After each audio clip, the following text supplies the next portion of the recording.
Hi guys! A day in my life is a OA content creator. Sasamahan ko nga pala ang aking pinsan para bumili ng dress niya para sa photoshoot niya. Pupunta nga kami sa CSI para magtingin ng dress. August 20 nga yung birthday ng pinsan ko, kaya pupunta kami sa CSI para pumili ng damit. Diyan sa oras nga, papunta na kami sa taas, kaya sagagdan na nga kami diyan sa oras na yan. Sa oras na nga yan, sa taas na nga kami, sa taas ng McDo, kaya pupunta na kami sa pagbibilhan namin ng gown.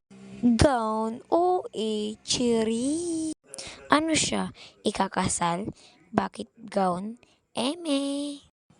Nakita ko nga yung damit na maganda dyan, kaya di na ako bumili, baka kasi ang mahal ng presyo niya. Pumunta nga kami sa sandals para bumili ng sandals ng aking pamangkin. And then nakita ko nga yung presyo. Nagulat ako. Paano yung gulat? Cherry! May nakita nga ako magandang sweater, pero nakakamangha ang kanyang presyo.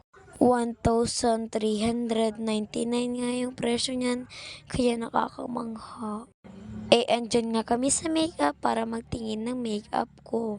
Makeup ko, eme! Thanks for watching. Bye-bye!